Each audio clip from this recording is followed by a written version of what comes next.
Tonight, Nigerian politics remind us of one brutal truth. Power is not inherited, it is negotiated. In a country where surnames carry weight and political bloodlines shape expectation, a shockwave adjusts its 2027 battlefield.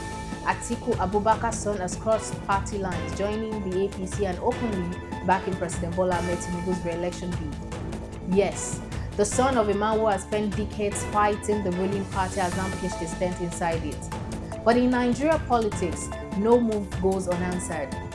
Within hours, his own support group rejected the defection, slammed their endorsement and expelled him, accusing him of betraying a political legacy and confusing personal ambition with collective struggle. This is no family quarrel, this is symbolism at scale. Because in our politics, names are currencies, endorsements are signals, and defection, especially this close to 2027, are early warnings. What does this move really mean? Is it a quiet admission that Tinubu's re-election machinery is consolidating power earlier than expected? Or is it a proof that the opposition is fracturing from within, long before the first ballot is printed? And here is the bigger question Nigerians must ask. When political loyalty breaks at the family level, what does it say about party ideology, opposition cohesion, and the future of competitive democracy? Tonight on Viewpoint, we look beyond the headlines, beyond the emotions, beyond the name. We interrogate the numbers, the timing, the political signals, and the consequences. Because in the race to 2027, this wasn't just a defection, it was a message. I'm Abba Atiku Abubakar. Stay with us.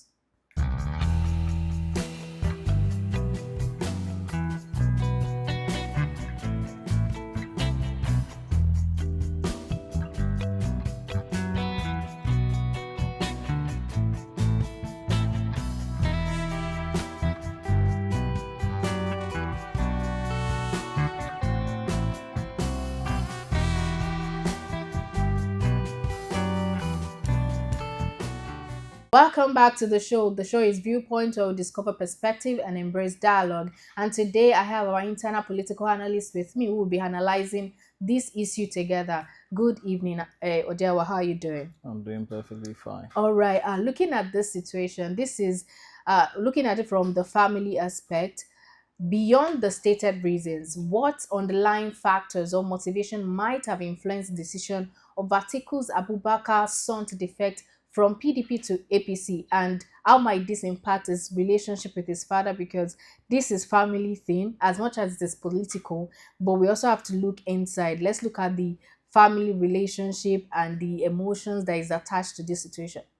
It's not the first time we're going to have this kind of rancor in Nigerian's political space. We had it in the Saraki family. Okay. Bukola Saraki, former Kwara State governor, and his father. Once upon a time, it was a case of the son trying to go against the father or whatever, but there was some level of maturity in democratic approach. But now we see it repeating itself again now, particularly between the Atikus. Now we have Abba, as it's fondly called over there in the north. We would say possibly from news making the rounds is based on personal interest and, of course, trying to find his own political identity, not necessarily walking in the footsteps of the father. He wants to create his own identity because whether you like it or not, tomorrow, some people, Nigerians, even psychophants, will open his mouth and say he's riding on the back of the father. Or probably wants to create a niche for himself. And of course, trying to make sure that, okay, he has seen that, okay, probably the APC has a structure in place which aligns with his own thinking. That's why he decides to pitch tents with them. All right, and I feel like the problem going on in PDP is also another reason why he might feel like, okay, let's go to APC because at least as of the moment, the APC are still together. Unlike PDP, there has been internal crisis going on within the PDP for a while now. And then I think on Monday we were talking about the governor of Osun State, Senator Adeleke, also, defecting from PDP to Accord Party. All of this, looking at all these internal crises, it might be a reason for him defecting to APC, thinking that it's a strong party and putting aside the relationship, the family relationship, and thinking about, okay, this is what my career is looking like. This is what I want to do, just like you said. Okay, talking about the family relationship, we should also talk about that one because it's a very dicey and delicate situation. In my view, my opinion, I would suggest that, of course, there should be a reconsideration concerning private life and public life so that there is no case of discord within the family, because whether you like it or not, what affects outside also affects inside. So at least father and son bond will still be intact. All right. Now, how significant is this defection truly for the APC's consolidation efforts and President Tinubu's re-election bid, especially considering the politics without borders narrative and what challenges might still lie ahead of them in the Northeast? When you say politics without borders, it therefore means that we have to conquer ethnicity, we have to conquer tribalism, and so many other things. If we look at Nigeria here, we know that yes, our politics is divided with borders. We have ABGA, which is dominant in Southeast. We have APC, which used to be dominant in the Southwest, which is now, of course, taking charge of spreading within the North. And then we have the NNPP, which is dominant in the North. So for the APC now, which is actually going over to the Northeast now, we can see a total flooding of the APC now. Now, secondly, looking at it now, it will give them a boost, judging from the fact that a figure such as a one-time presidential aspirant's son is now in their camp. And don't forget, Atiku was once upon a time in this same party.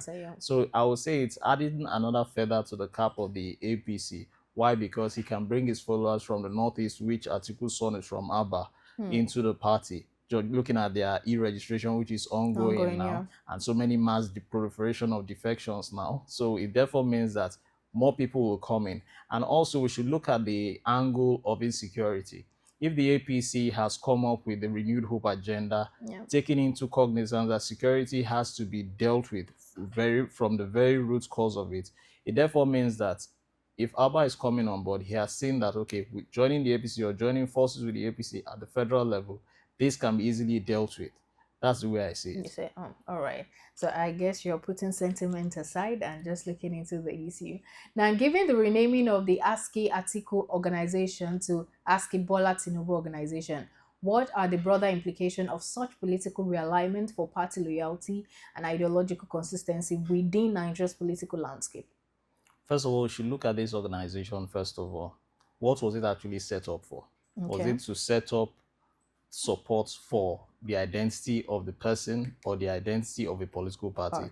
These are two things we should actually look at. Are they loyal to the party or loyal to the individual? Because rumors making the rounds, which we should of course be discussing later, is that they have actually pitched tent to the ADC, and Abba's father, Atiku, is in the ADC. So we should begin to look at groups like this. Where do their allegiances lie? Are they sycophants or are they actually loyalists? Those are the things we should begin to look at. Because by the time people begin to look at all these factors or variables, it leaves people hanging in limbo and they are clueless about where do we go from here. Now, we should look at another split. Definitely, Abba should have followers within this Haske group as we speak now. It's very possible that he would have left with his followers into the APC, therefore dividing a caveat or divide within this particular group, and confusion begins to set in, and they begin to look at whose allegiances are we going to go for, where do we stand or how do we stand. So many things are going to be taken into cognizance. Okay, all right. We'll take a short break now, but when we return, the political drama deepens because the fallout is already unfolding. Atiku's son's support group has rejected his defection to APC and expelled him over his endorsement of President Bola Ahmed Tinubu. What does that rejection tell us about internal fractures, political loyalty, and the cost of crossing party lines ahead of 2027? We'll break down the signals, the numbers, and the implications. Stay with us.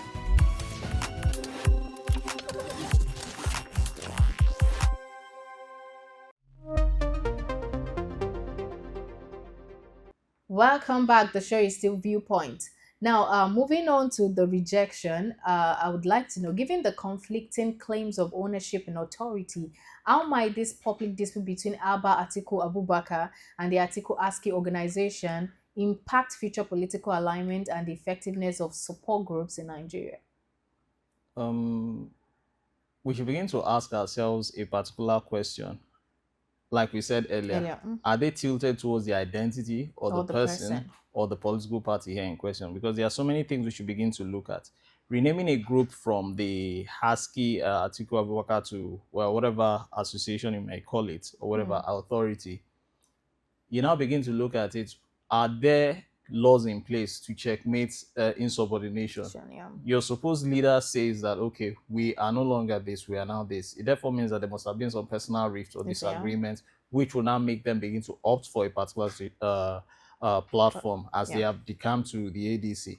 Looking at it again, it might also be that according to what I had read, it also means that according to the accusations, which are alleged accusations, that he has never ever contributed to the group. Okay. So that alone can be enough reason for them to hold on to, for them not to listen to what he has to say, or whatever he has to say doesn't hold water. Or secondly, they can be looking at it that their father has more authority, depending on their level of intelligence, to stick to their father's influence than the son's influence. Oh, okay. What does the Atiku Haske Organization decision to move to the African Democratic Congress ADC and their strong rejection of Abba's directive review about the evolving loyalties and internal dynamics within political support structures in the lead up to the 2027 election? Well, it's actually the reevaluation of political platforms. If we are looking at it, it borders on individuals who are actually there. Are we living up to ideologies here, or are we living up to dictative tunes from various camps? These are the things we should begin to look at, because you are now beginning to tell us that 1 minute we are here, the next second we are here. You're not standing properly as to where you should actually be defined. And it goes a long way to sensitize the people how well they should stand on a particular ideology here. Now you are supporting your father, or supporting a son, or supporting a political party here in question. 3 things are involved: father, son, the political party. Now you as a person, as a group, as a body, what are you actually caught out for? These are the things we should actually talk about. Haske in Hausa actually means light. So if you're talking about illuminating people, you should enlighten your people as to what is right in a democratic setting. And I think we should actually respect democratic maturity here, and of course political tolerance here. All right. Thank you very much, Odiawa, for analyzing all of this since morning. But we'll go on another short break. But when we return, a striking take that is reshaping the conversation. Atiku has raised the bar of democracy by allowing his son join the APC. That's the argument being made by political analyst Eze. Is this political maturity at work, or a dangerous normalization of elite cross-carpeting ahead of 2027? Stay with us.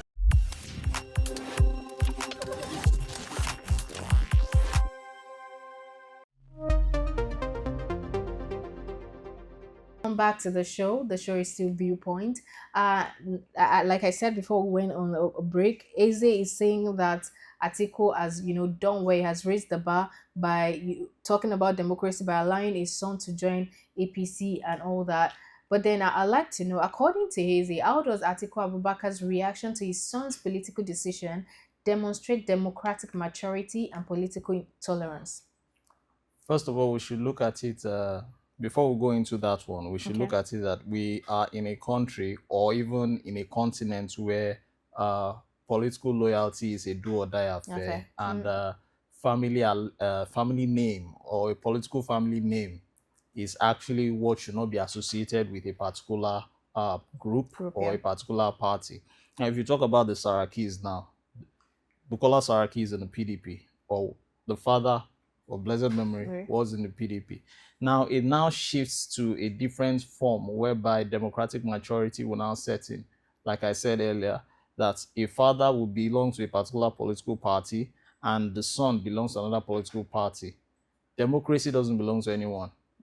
Hence the definition: government of the people, by the people, and for the people. And the tenets of any democratic institution, one of them states freedom of association and freedom of expression. So if the son has actually chosen to associate with a particular platform, it doesn't mean the father should dictate his own tune, because his superior law has actually spoken, which is actually written down. Of course, people have called Atiku Abubakar as a democratic figure or propagator of democracy. So it would be a very bad idea for him to go against that. We live in a country where political name is actually associated with a particular group or party, but it seems or appears Atiku has been able to defy all that. Hence the statement from the analyst Eze. All right.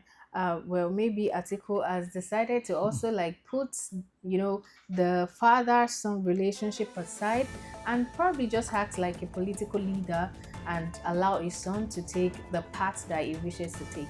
So tonight's story was never just about a son changing parties. It was about what that move reveals. Atiku Abubakar's son joins the APC and backs President Bola Ahmed Tinubu's re-election. His support group fires back, rejects the defection and expels him. And then comes the counter-argument that Atiku, by allowing it, has raised the bar of democracy. 3 headlines, 1 political moment, and a country heading toward 2027 with more questions than answers. Is this the normalization of democratic choice or the quiet erosion of party ideology? Is it political maturity or early evidence that the battle lines are already shifting? As 2027 approaches, these moves will matter, not for the noise they make today, but for the power they will rearrange tomorrow. That's where we'll leave it tonight. I'm Olaitu Babatunde, and this has been Viewpoint, where we discover perspective and embrace dialogue. And with me in the studio has been Odiawahi. I thank you for joining on the show. Always. For more political content, subscribe to our channel at VG Media. Thank you for watching.